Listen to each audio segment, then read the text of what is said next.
Olá, eu sou Diego Amorim, hoje é segunda-feira, 10 de fevereiro de 2020 e chegou a hora de você saber o que vai ser destaque nesta semana em 5 pontos.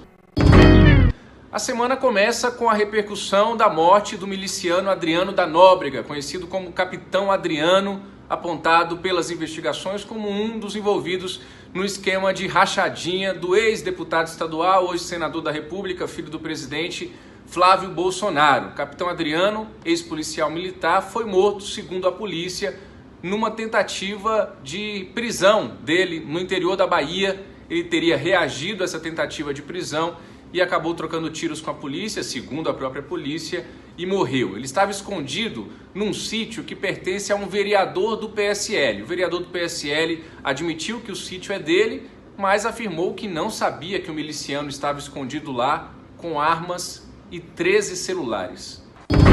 Vamos ver o que vai sair nesta semana do Congresso Nacional. Está marcada uma sessão do Congresso para analisar vetos presidenciais no âmbito do chamado orçamento impositivo. O parlamento tem dado cada vez mais sinais de força no controle do orçamento, no controle da liberação dos recursos públicos.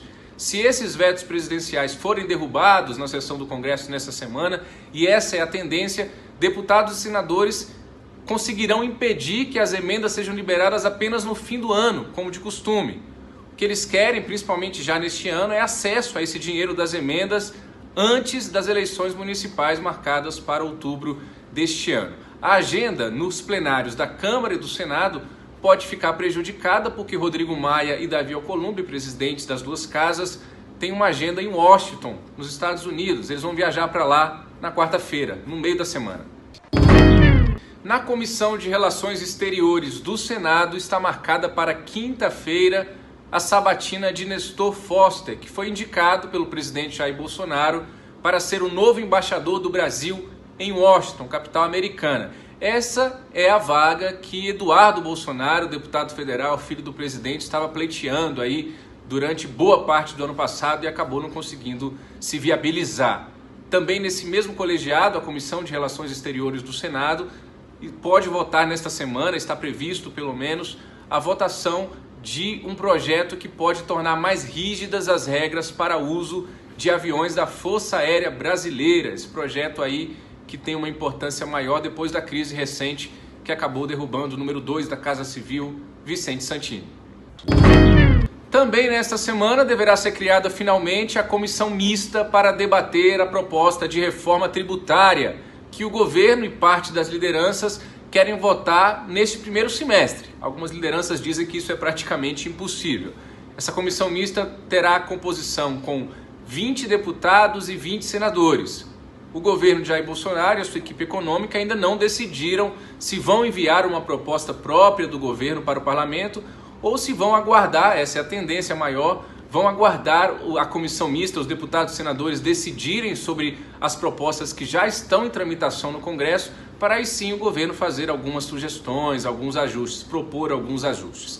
Quanto à reforma administrativa, nas próximas semanas o governo deve enviar esse texto para o Congresso.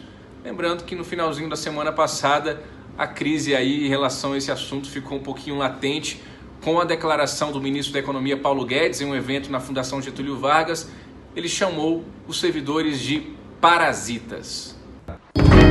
E amanhã, terça-feira, na Comissão de Educação do Senado, vai estar lá o ministro da Educação, Weintraub.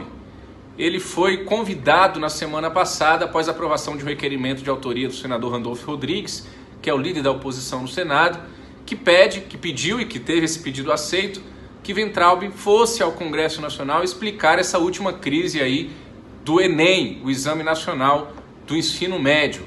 Nós também continuaremos monitorando nesta semana a situação da Aliança pelo Brasil, o futuro partido do presidente Jair Bolsonaro e de seus aliados. Ao que tudo indica, vai ficar difícil a Aliança pelo Brasil se concretizar a tempo de participar das eleições deste ano, mas como nós já víamos dizendo aqui no site, essa não é nem a vontade do próprio presidente, que quer deixar para criar esse partido com mais calma, para ter tempo de fazer aí as medições políticas dos cenários.